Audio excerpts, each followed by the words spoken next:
Kapitel 5 Nicaragua.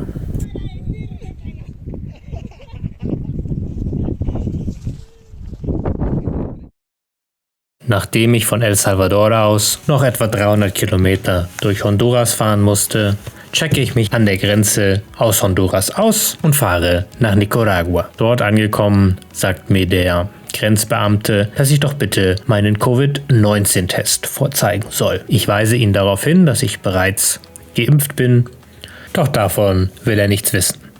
Regel sei Regel und die müsse man nun mal befolgen. Da hilft auch alles Diskutieren nichts und ich muss zurück nach Honduras einreisen. Das bedeutet auch, dass ich die 40 US-Dollar Einreisegebühr erneut entrichten muss.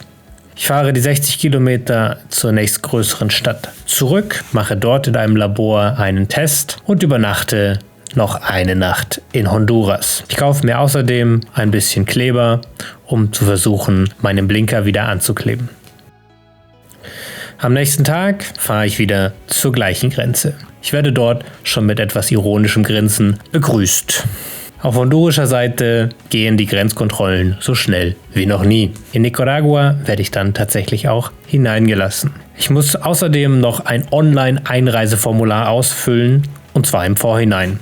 Das hatte ich auch probiert, aber die Website war offline. So muss ich 3 Stunden auf eine Bestätigung des nicaraguanischen Gesundheitsministeriums warten, darf dann aber endlich einreisen.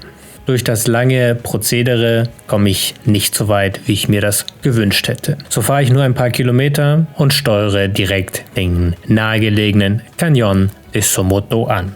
Diesen erkunde ich sofort zu Fuß, bis ich an einem Fluss ende und kein Weg weitergeht. Ich lerne ein paar Bootsfahrer kennen, die mir von einem Weg erzählen, der seit 4 Jahren nicht mehr begangen sein soll. Das klingt doch direkt nach meiner Liga und ich bitte ihn, mich dorthin zu fahren.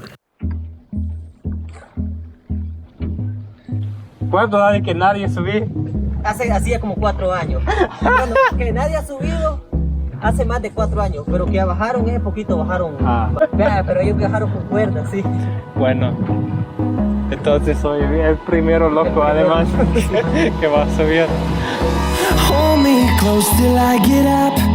Time is barely on our side. I don't wanna waste what's left. The storms we chase are leading us, and love is all we'll ever trust.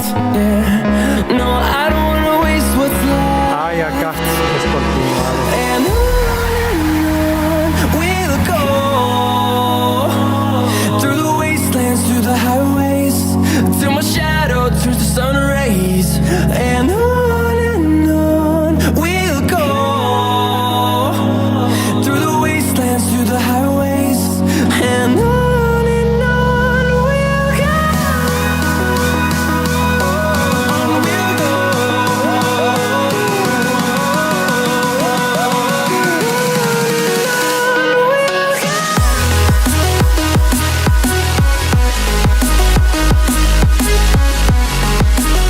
Ich übernachte am Eingang des Nationalparks und fahre am nächsten Tag zum höchsten Berg von Nicaragua. Der aufmerksame Zuschauer erkennt vielleicht ein gewisses Raster. Bis Ocotal ist der Weg noch problemlos und auch die Dirt Road, der ich dann folge, ist soweit ganz gut. Ich frage noch ein paar Locals nach dem Weg und die meinen, ich werde keine weiteren Probleme haben, mit diesem Motorrad hochzufahren. Der Weg wird allerdings immer komplizierter und komplizierter zu fahren. Nach einigen Flussüberquerungen geht es so steil einen rutschigen Weg nach oben, dass ich gute 10 Meter rückwärts wieder runterrutsche, weil der Hinterreifen durchdreht. Ich habe zu viel Angst, von hier aus noch weiter hochzufahren, damit ich nicht noch einmal runterrutsche. In einer ganz kleinen Seitenausbuchtung stelle ich also Kino ab, decke ihn ab, schleppe meine Sachen ein bisschen weiter hoch und verstecke den großen Rucksack im Gebüsch. Von hier aus folge ich dem Weg bis zu einer Finca, bei der ich noch nachfrage, ob es möglich sei, etwas zu essen zu bekommen, wenn ich zurückkehre. Die dort lebende Frau meint, das sei kein Problem und ich starte die Wanderung. Der Wanderweg ist auf keiner meiner Wander-Apps und Karten verzeichnet, deshalb habe ich mir einen GPS-Track aus dem Internet besorgt und folge ihm. Der Weg folgt erst eine ganze Weile einem Flusslauf und ist so gut wie gar nicht zu erkennen. Ab und zu hängen einige orangene Stofftücher an Bäumen, an denen ich mich orientieren kann. Dann biegt der Weg ab und geht steil und rutschig nach oben.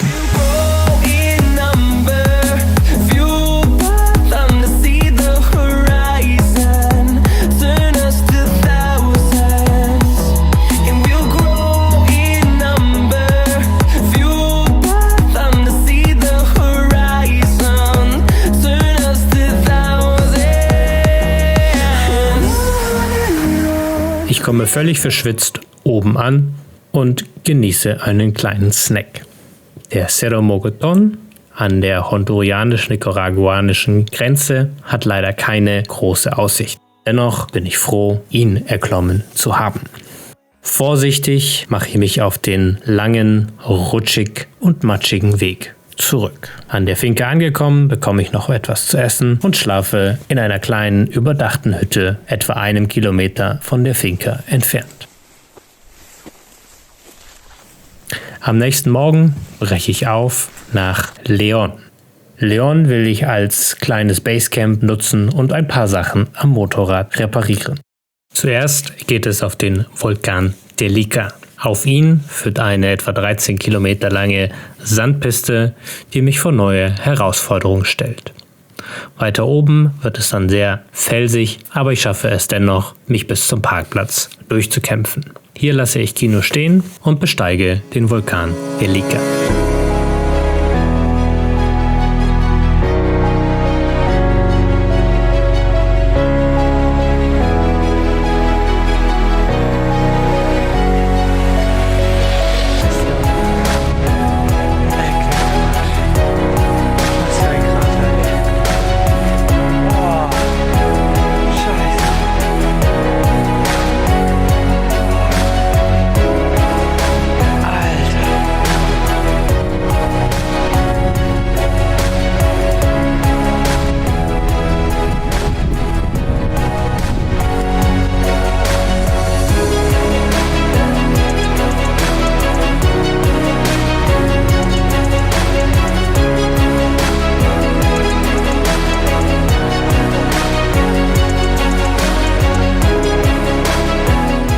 Manchmal soll man in der Nacht, wenn es klar ist, sogar Lava unten im Vulkan erkennen können. Dies ist nicht der Fall, aber als die Lufttemperatur sinkt, kondensiert das gasförmige Wasser in der Luft und gibt auch so einen visuell stimulierenden Effekt.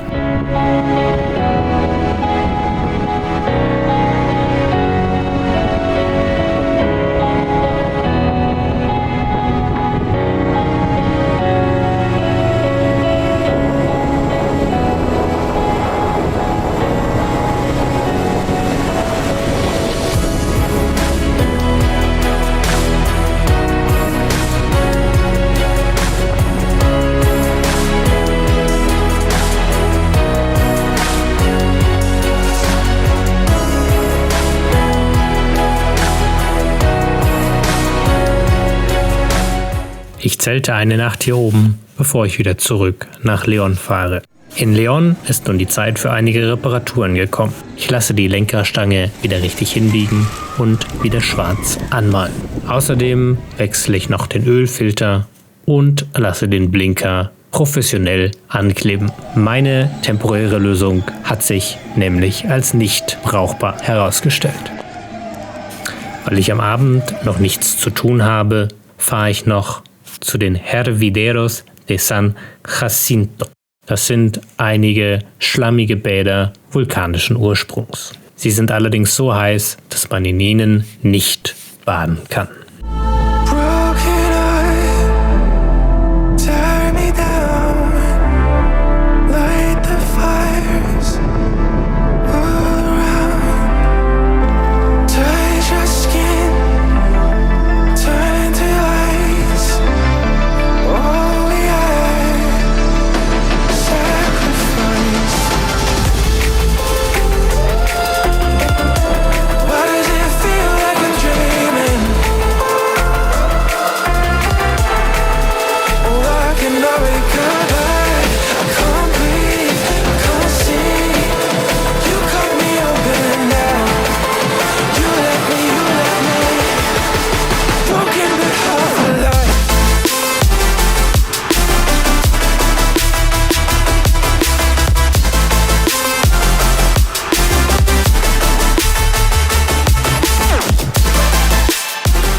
Als letzte Tour, ausgehend von León, geht es zum Cerro Negro. Hier erhalte ich einige kryptische Anweisungen und ein Holzbrett. Damit bewaffnet besteige ich den Cerro Negro.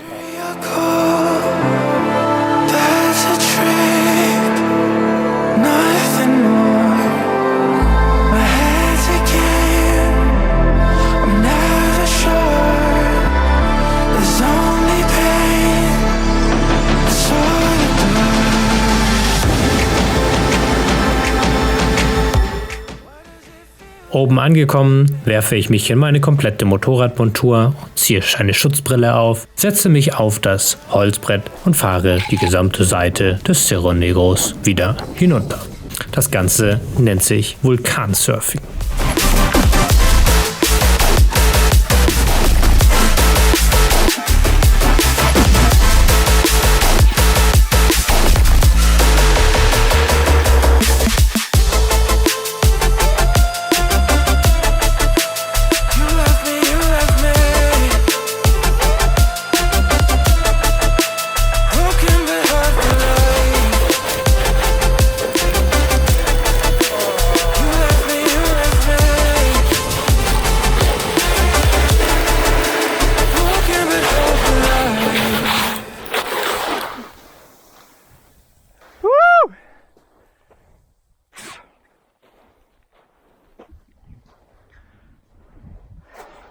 Das Ganze macht einen Heidenspaß. Leider sitzt mir der Sturz aus El Salvador noch ein bisschen im Rücken. Und nachdem ich auf der Abfahrt mit einigen Schmerzen zu kämpfen habe, belasse ich es bei einer Besteigung. Stattdessen gebe ich das Board wieder ab, mache eine 2-stündige Pause und besteige dann den Vulkan de Hoyo, übersetzt der Vulkan des Lochs. Warum der bloß so heißt? Um dort oben eine Nacht zu zelten.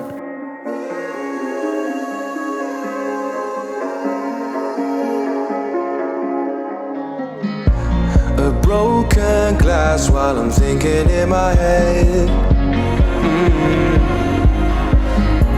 I mind my own, I don't even break a sweat. Oh. Von hier aus fahre ich dann direkt nach Granada weiter, um auf die Ankunft einer Freundin aus Deutschland zu warten. Am Abend kommt Franzi dann nach einer sehr langen Busfahrt aus Costa Rica an. Ich habe so viel Zeit verplempert, dass ich sie überreden musste, mich doch in Nicaragua zu besuchen, statt wie ausgemacht in Costa Rica. Wir bekommen noch eine Tour durch Granada von unserem Hotelbesitzer und ich lasse die 2 Steine, die ich von Juan aus Honduras bekommen habe, zu einer Kette verarbeiten. Auf der Tour erfahren wir noch, dass es einmal Pläne gab, auch in Nicaragua einen Kanal zu bauen. Dieser sollte immer dem Rio San Juan folgend durch den Nicaragua-See gehen und dann die kleine Landbrücke durchbrechen. Außerdem wird uns noch das einheimische Vichorón empfohlen, was im Prinzip einfach nur ein Gericht ist, das aus gekochter Yucca-Wurzel und frittierter Schweinehaut besteht. Eines Nachmittags organisieren wir noch einen Motorradhelm, das eine ziemliche Odyssee ist, und fahren dann nach Masaya zum Vulkan Masaya, den wir in der Abenddämmerung dann auch gemeinsam erreichen. So, Franzi, erster Vulkan mit Krater. Dann schauen wir mal, wie dir so ein Krater so gefällt.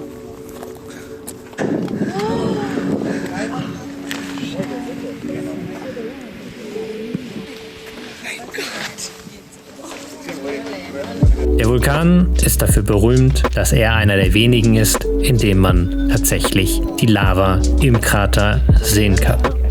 Bemerkenswert finde ich auch, dass er nur wenige Kilometer außerhalb der großen Stadt Masaya gelegen ist.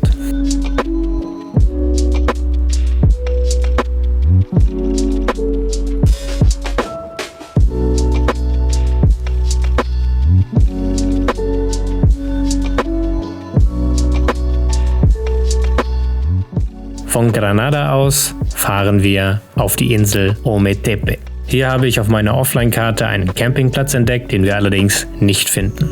Auf der Suche werden wir aber von einer lokalen Familie eingeladen, doch die Nacht hier zu verbringen. Dankend nehmen wir an und versuchen am nächsten Tag den Vulkan Concepción zu besteigen.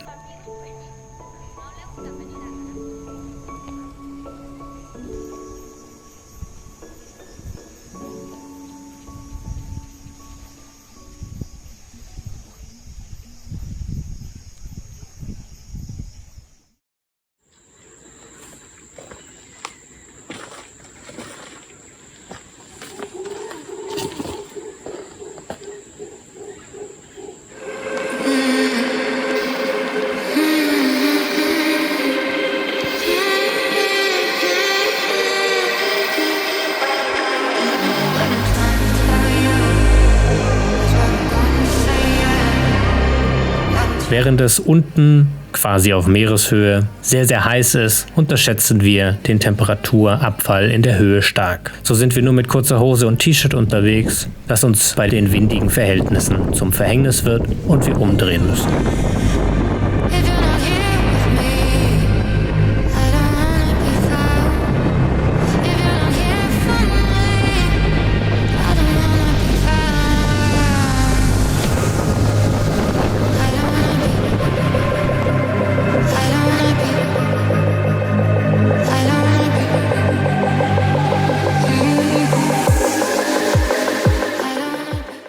Wir verbringen noch eine weitere Nacht bei der Familie, bevor wir zu einem anderen Teil der Insel fahren und uns es noch dort eine Nacht gemütlich machen. Auf der Fahrt dahin müssen wir tatsächlich mit Kino direkt über den lokalen Flughafen fahren.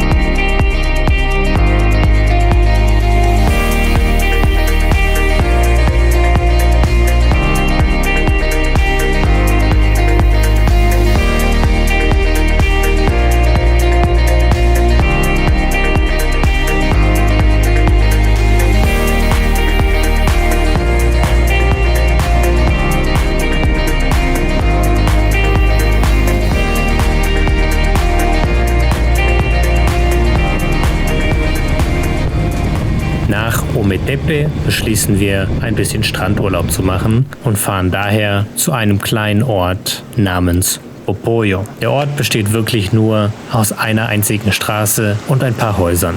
Wir wollten hier eigentlich nur eine Nacht verbringen, es werden aber jeden Tag mehr.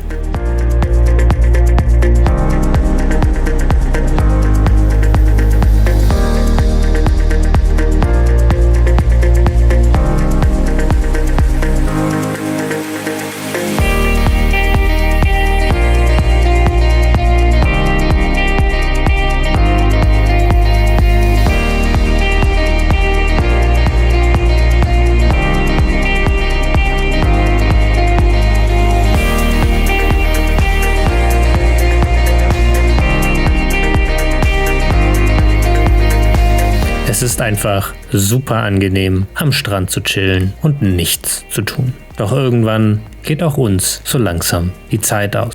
Wir wollen außer Nicaragua auch noch Costa Rica erkunden.